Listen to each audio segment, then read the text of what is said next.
By now, just about everyone in the country is aware of the federal deficit problem. But you should know that there is another financial crisis looming involving state and local governments. It's gotten much less attention because each state has a slightly different story. But in the 2 years since the Great Recession wrecked their economies and shriveled their income, the states have collectively spent nearly $500 billion more than they've collected in taxes, and there is a $1 trillion hole in their public pension funds. The states have been getting by on billions of dollars in federal stimulus funds, but the day of reckoning is at hand. The debt crisis is already making Wall Street nervous, and some believe that it could derail the recovery, cost 1 million public employees their jobs, and require another big bailout package that no one in Washington wants to talk about. The most alarming thing about the state issue is the level of complacency. Meredith Whitney is one of the most respected financial analysts on Wall Street and one of the most influential women in American business. She made her reputation by warning that the big banks were in big trouble long before the 2008 collapse. Now she's warning about a financial meltdown in state and local governments. It has tentacles as wide as anything I've seen. I think next to housing, this is the single most important issue in the United States and certainly the largest threat to the U.S. economy. Why aren't people paying attention? Because they don't pay attention until they have to. Whitney says it's time to start. The money that we take in, that's all the money we can spend. California, which faces a $19 billion budget deficit next year, has a credit rating approaching junk status. It now spends more money on public employee pensions than it does on the state university system, which had to increase tuition by 32%. Arizona is so desperate it sold off the state capitol, Supreme Court building, and legislative chambers to a group of investors, and now leases the buildings from their new owner. The state also eliminated Medicaid funding for most organ transplants. Then there's New Jersey. It had the highest taxes in the country, a $10 billion deficit, and a depressed economy when first-year Governor Chris Christie took office.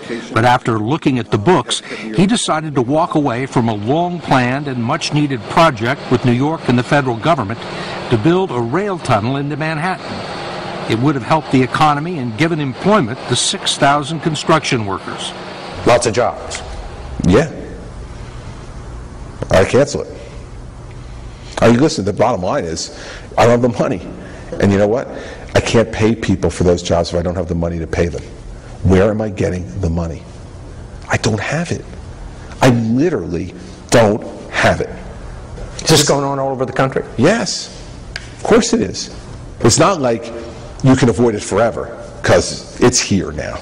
And we all know it's here. And the federal government doesn't have the money to paper over it anymore either for the states. The day of reckoning has arrived. That's it. And it's going to arrive everywhere. Time may vary a little bit depending upon which state you're in, but it's coming. And nowhere has the reckoning been as bad as it is in Illinois, a state that spends twice as much as it collects in taxes and is unable to pay its bills. This is the state of affairs in Illinois. It's not pretty. Dan Hines is the comptroller of the state of Illinois, its paymaster. He currently has about $5 billion in outstanding bills in his office and not enough money in the state's coffers to pay them. He says they're 6 months behind. How many people do you have clamoring for money? It's fair to say that there are tens of thousands, if not hundreds of thousands of people waiting to be paid by the state. So how are these people getting by if they're not getting paid by the state? Well, that's the tragedy. People borrow money. They borrow in order to get by until the state pays them. They're subsidizing the state. They're giving the state a float. Exactly. And who do you owe that money to? Pretty much anybody who has any interaction with state government, we owe money to. That would include everyone from the University of Illinois, which is owed $400 million, to small businessmen like Meyer Shaw, who owns a pharmacy in Chicago and has been waiting months for $200,000 in Medicaid payments. Then there are the 2,000 not-for-profit organizations that are owed $1 billion by the state. Lutheran Services has been around since 1867 and provides critical services to 70,000 people, mostly the elderly, the disabled, and the mentally ill. The state owed them $9 million just before Thanksgiving, and they nearly had to close up shop. How long can you go on like this? Well, we wonder that too, because we really don't know. Reverend Denver Bittner is the president of Lutheran Services. He says they were forced to tap their entire line of credit and all their cash reserves before the state would finally pay them as a hardship case. It has to be that you've sold off all of your assets. You have borrowed from everybody you can borrow from, and then we'll think about it. Even though they owe you the money? Even though they owe us the money. The first words out of my mouth are usually an apology, because they have been, put in this situation that, really is unacceptable, and there's very little I can do or say other than apologize. It's not just the social safety net that Comptroller Dan Hines has to worry about. There have been Illinois legislators evicted from their offices because the state didn't pay their rent, and stories about state troopers being turned away from gas stations because the owners refused to take their state credit cards. The state's a deadbeat. Yeah, I mean, the state of Illinois is known as a deadbeat state. Yeah, I mean, the state of Illinois is known as a deadbeat state. This is a reputation that has taken us years to earn, and we've reached, the heights of, I think, becoming the worst in the country. Not all of the problems that Illinois and other states are facing right now can be traced to the Great Recession, but the precipitous drop in tax revenues did expose decades of financial irresponsibility, reckless spending, unrealistic benefit packages for public employees, and the use of political gimmicks to cover up hidden deficits. It's forcing state governors and the public to confront some harsh realities. This is different, isn't it? It is very different. And the reason it's different is because the only choices left are choices that people previously have said were politically impossible, that you couldn't do. You couldn't cut K-12 education funding. You couldn't do those things. You couldn't talk about pension and benefit reform for the public sector unions, that these were third rails of politics. We are now left with no alternatives. Just the third rail? Yeah, that's it. I'm just going to grab it and go and let the chips fall where they may. This money's got to come from someplace. In some ways, Governor Chris Christie is the political canary in the coal mine of the state fiscal crisis. He slashed New Jersey's budget by 26%, including $1 billion in cuts to education, forcing the layoffs of thousands of teachers. He got rid of 1,300 state workers and drastically reduced funding to New Jersey's cities, counties, and villages, which have their own financial problems. And he's still facing another $10 billion deficit next year.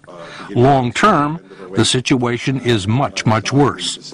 Okay, let's talk about the pension obligations. Sure. $46 billion unfunded liability for pensions, $66 billion unfunded for health care liability? Yes, sir. That's a lot of money. That's a lot of money even for the federal government. That's a lot of money. And there are people who think it's worse. Yeah, I think that's an optimistic view. Listen, at this point, if it's worse, what's the difference? I mean, it's bad enough as it is, so what's the difference? I mean, now we're talking about money that none of us can really get our arms around. I mean, this is unsustainable, right? Totally unsustainable. We have a benefit problem. It's not an income problem from the state. It's a benefit problem. And so we got to change those benefits. And what's the reaction been to that? It depends on where you sit. I mean, I think the general public thinks, I can't believe anybody gets a pension anymore. I've got a 401k. It got killed in the stock market. I don't know what I'm going to do for my retirement. I can't believe people get a pension anymore. So I think amongst the broad general public, they've said, amen. And I think among the public sector unions, they're yelling and screaming. And Christie is yelling back. Cuts, cuts, cuts, and more cuts. Governors of cash-strapped states are beginning to cajole or bully public employee unions into making concessions on what are considered to be gold-plated retirement and health care packages, which are now collectively underfunded to the tune of $1 trillion. We spent too much on everything. We spent too much. We spent money we didn't have. We borrowed money just crazily. The credit card's maxed out, and it's over. It's over. The credit card's maxed out, and it's over. It's over. The credit card's maxed out, and it's over. It's over. We now have to get to the business of climbing out of the hole. We've been digging it for a decade or more. We got to climb now, and our climbing's harder. We got to do it. The problem with that, according to Wall Street analyst Meredith Whitney, is that no one really knows how deep the holes are. She and her staff spent 2 years and thousands of man-hours trying to analyze the financial condition of the 15 largest states. She wanted to find out if they would be able to pay back the money they borrowed and what kind of a risk they pose to the $3 trillion municipal bond market, where state and local governments go to finance their schools, highways, and other projects. How accurate is the financial information that's public on the states and municipalities? The lack of transparency with the state disclosure is the worst I have ever seen. Ultimately, we have to use what's publicly available data, and a lot of it is as old as June 2008. So that's before the financial crisis hit in the fall of 2008. Whitney believes the states will find a way to honor their debts, but she's afraid that some local governments, which depend on their state for a third of their revenues, will get squeezed as the states are forced to tighten their belts. She's convinced that some cities and counties will be unable to meet their obligations to municipal bondholders who finance their debt. Earlier this year, the state of Pennsylvania had to rescue the city of Harrisburg, its capital, from defaulting on hundreds of millions of dollars in debt for an incinerator project. There's not a doubt in my mind that you will see a spate of municipal bond defaults. Not a doubt in my mind that you will see a spate of municipal bond defaults. Not a doubt in my mind that you will see a spate of municipal bond defaults. How many is a spate? You could see 50 sizable defaults, 50 to 100 sizable defaults, more. This will amount to hundreds of billions of dollars worth of defaults. Municipal bonds have long been considered to be among the safest investments, bought by small investors saving for retirement and held in huge numbers by big banks. Even a few defaults could affect the entire market.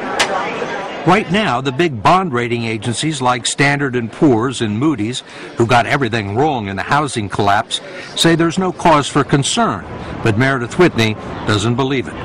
When individual investors look to people that are supposed to know better, they're patted on the head and told it's not something you need to worry about, when it'll be something to worry about within the next 12 months. 12 months. 12 months. No one is talking about it now, but the big test will come this spring. That's when $160 billion in federal stimulus money that's helped states and local governments limp through the Great Recession will run out. The states are going to need more cash and will almost certainly ask for another bailout. Only this time, there are no guarantees that Washington will ride to the rescue.